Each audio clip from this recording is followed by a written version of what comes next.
बन्धुरात्मात्मनस्तस्य येनात्मैवात्मना जितः अनात्मनस्तु शत्रुत्वे वर्तेतात्मैव शत्रुवत्। जिस जीवात्मा द्वारा मन और इंद्रियों सहित शरीर जीता हुआ है, उस जीवात्मा का तो बंधु और मित्र वह स्वयं है। लेकिन जिसके द्वारा मन, इंद्रियां और शरीर नहीं जीता गया है, उसके लिए वह स्वयं ही स्वयं का शत्रु है और अपने जीवन पर स्वयं ही आघात करता है। भावार्थ: जिस प्रकार किसी कुल की संतानों में जब अच्छे संस्कार और अनुशासन होते हैं, तब वे एक अच्छे हितैषी और मित्र की तरह कुल का कल्याण और उत्थान करते हैं। लेकिन वे ही जब असंस्कारी और स्वच्छंद विचारों वाले होते हैं, तब शत्रु की तरह कुल का नाश और पतन कर देते हैं। ठीक वैसे ही जब इस जीवात्मा के घरेलू सहयोगी मन, इंद्रियां और शरीर नियंत्रण में हो, तो वह अपना हितैषी होते हैं। अन्यथा अनियंत्रित मन, इंद्रियां तो अपना शत्रु ही होती हैं। जितात्मनः प्रशांतस्य परमात्मा समाहितः शीतोष्ण सुख दुखेषु तथा मानापमानयोः।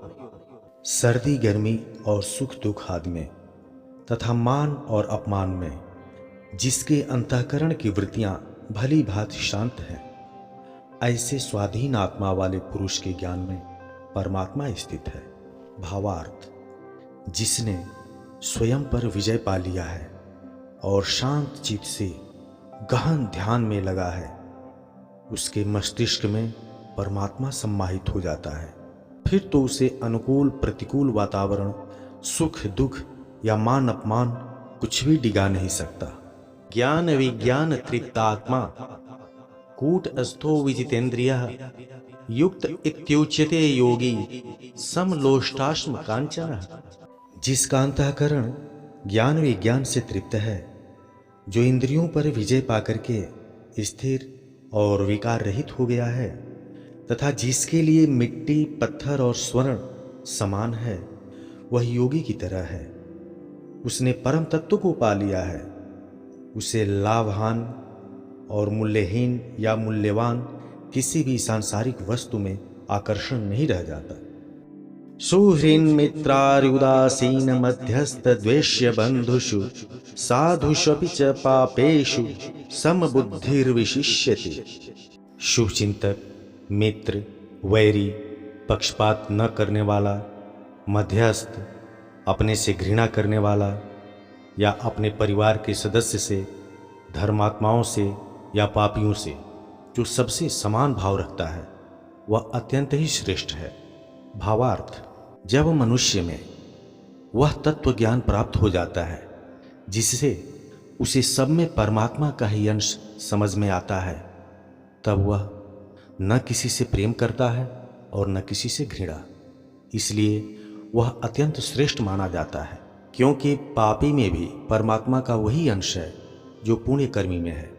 बस अंतर इतना है कि उसकी आत्मा का दमन उसकी अज्ञानी बुद्धि और मन ने कर रखा है।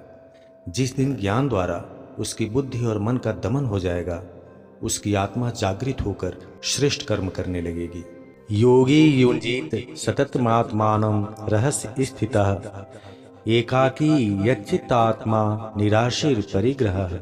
मन, इंद्रियां और शरीर को वश में रखने वाला, आशा रहित और संग्रह रहित योगी अकेला ही एकांत स्थान में स्थित होकर आत्मा को निरंतर परमात्मा में लगावे।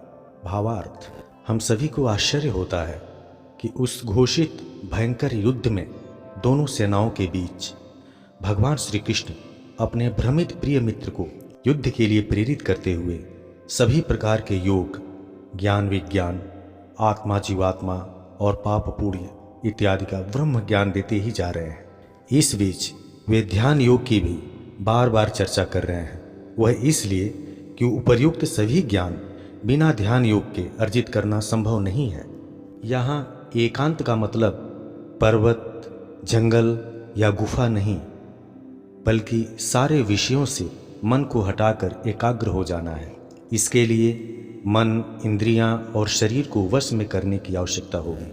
यदि मन इत्यादि को वश में नहीं किया गया, तो किसी भी स्थान पर आप अकेले नहीं रहेंगे, चाहे पर्वत हो, वन हो या गुफा हो। शुचौ देशे प्रतिष्ठाप्य स्थिर मानसमात्मनः नात्युच्छ्रितम नाति नीचम चैलाजिन कुशोतरम।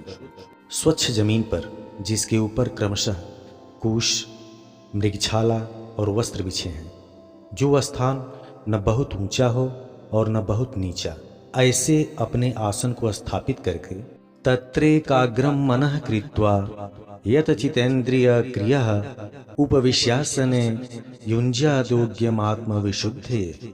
उस आसन पर बैठकर चित्त और इंद्रियों की क्रियाओं को वश में रखते हुए मन को एकाग्र करके अंतःकरण की शुद्धि के लिए योग का अभ्यास करें। समम काय शिरोग्रीवम धारयन्न चलम स्थिरः संप्रेक्ष्य नासिकाग्रम स्वम दिशश्चानवलोकयन्।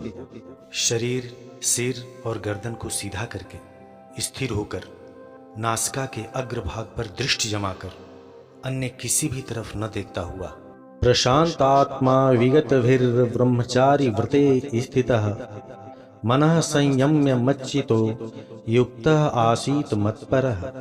ब्रह्मचर्य में स्थित होकर निडर और शांत चित्त से मन की गति को रोककर मुझ में अर्पित हो जाए। युञ्जन्नेवं सदात्मानं योगी नियत मानसः शांतिम निर्वाण परमाम मत संस्थामधिगच्छति। वश में किए हुए मन वाला योगी इस प्रकार जब आत्मा को मुझ में लगाता है, तब मुझ में रहने वाली परमानंद की पराकाष्ठा रूपी शांति को प्राप्त करता है। नात्यश्नतस्तु योगो अस्ति न चैकांत मनश्नतः न चाति स्वप्नशीलस्य जागृतो नैव चार्जुन। हे अर्जुन, यह योग न तो अधिक खाने वाले का, न उपवास रखने वाले का, न अधिक सोने वाले का और न ही सदा जागने वाले स्वभाव का है, बल्कि संतुलित दिनचर्या और संतुलित जीवन यापन करने वाले के लिए ही है। युक्ताहार विहारस्य युक्त चेष्टस्य कर्मसु युक्त स्वप्नावबोधस्य योगो भवति दुःखः। दुखों का नाश करने वाला यह योग तो यथा योग्य आहार विहार करने वाले का, यथा योग्य कर्मों में चेष्टा करने वाले का और यथा योग्य सोने तथा जागने वाले का ही सिद्ध होता है।